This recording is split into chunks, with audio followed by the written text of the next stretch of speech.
Greetings, welcome to my channel, The Divine Mind. It's me, Daydream Austin, aka Oyabumi. Welcome in. If you are new to my platform, just a bit about me. I am an Orisha priestess, an intuitive messenger, and a visionary. I started this channel years ago with the intent of sharing information about my spiritual journey. So I'm a former Christian turned Orisha priestess, and I'll be discussing Ifa-Orisa related content here on the channel. I'll be sharing tarot readings and information about personal development and spiritual growth. If all of that sounds good to you, feel free to subscribe and hit the notification bell. I would love to have you join the family. If you're one of my longtime subscribers, thank you so much for your love and your support.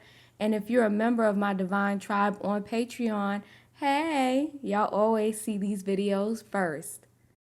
So today, on this episode of The Ancestors Speak, I am going to discuss the importance of letting go of the dead. I have the gift of dreams. So in my dreams, I receive prophetic messages, right? Prophecies that come true sometimes. I'm also able to sit and have conversations with the deceased, with my ancestors, with deceased friends, and things like that.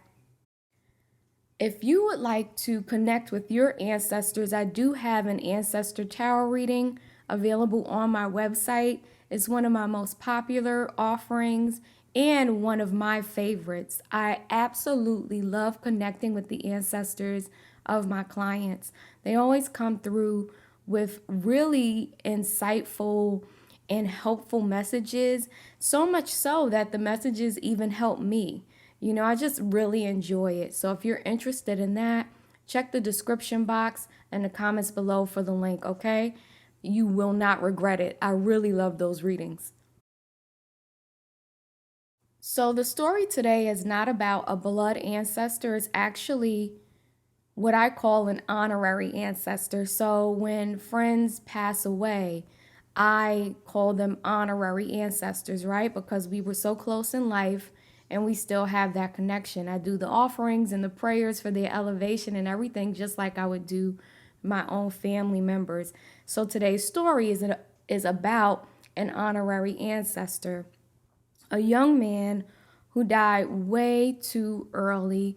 I'm not even sure that he was 40 years old at the time of his death. I don't think he was. He was just such an amazing young man, such a creative spirit, the life of the party. Like, if you're in a space with him, it's popping. Like, it's on, it's lit. You're going to have a good time. Always full of just positive vibes and uplifted spirits. So his sudden death really had a profound impact on his family and loved ones. Like, it was just so shocking to the community. It was such a fucking hit. Like, seriously, y'all. Like, it was a big hit to lose him. So in this particular dream, I'm sitting on the couch next to my friend. And we're talking, and he looks fine, right? He looks fine. Everything's good. No issues. And I asked him, "How's your family doing?" And the way I meant the question was, how's your family doing now that you're no longer in the physical? And his whole demeanor changes. When I say his demeanor changes, he gets an attitude. He looks angry. He's visibly upset. He shakes his head no and proceeds to tell me how unhappy he is with the progress or the lack of progress of his family members after his passing. And he's not someone you would often see angry in life, So it's just like, oh shit, like he's pissed. Like he was mad, and it was concerning to me. And when I came out of the dream, I was really moved by how upset he was that his family was not moving on. And that's why I entitled this particular episode, letting go of the dead, he did not like that members of his family were having a hard time moving on, that they weren't living their lives and getting up and just going. Like he wants his family to get up and keep going, not stay stuck, not sit in one place lamenting, mourning forever. Like that was so unacceptable to him. So I normally don't share messages with people like outside of my close circle, because everybody's not into that woo woo, I talk to the dead type of shit. Like they not into it. So I don't push that on people, but I was encouraged to share this message with, family members of his. And I did, and it was confirmed that certain members were having a hard time moving forward. And I was like, wow, and there was an acknowledgement also. They were like, yeah, if I could see him being upset that we're not, progressing, not, going forward with our lives. Like, hell yeah, he would be upset about that. Like, they confirmed like what I saw was true. So today, my call to you is to let go of your dead. When they are buried, when they are cremated, find ways to work through the hurt, find ways to work through the pain, do your mourning, release, cry, scream, go to therapy, whatever you got to do, but don't get stuck. Because what happens is you're making them upset. Imagine you're on the other side and you have people you're close to that are still here.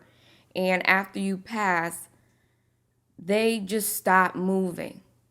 They're so depressed, they can't get up, they can't function, they're not living, they're not having fun, they're not enjoying life at all. You would be upset too. Like, imagine how helpless you would feel watching someone suffer like that. That's how they feel when they look back and see us stuck in these states. Okay? So for them, continue to live. For yourself, continue to live and thrive, because they honestly expect nothing less of us. They don't want us to suffer and mourn forever. Okay, so I knew when I got that message that it was an important message for not just his family, but for me. And it is an important message for you. I know it's hard when you lose someone. It can be life shattering, especially someone close to you. Find a way to let go of your dead, to release them lovingly, and release yourself from perpetual mourning. Okay? Thank you for watching. If this resonates, drop an ashe down below, and I'll talk to you next time. Hey, check out my website, daydreamalston.com, to learn more about my offerings. There you'll find tarot readings, Ifa-Orisa related online trainings and ebooks, intensive coaching services where I work with clients one-on-one. Learn more about my Patreon, and don't forget to like, comment, and subscribe. Ashe.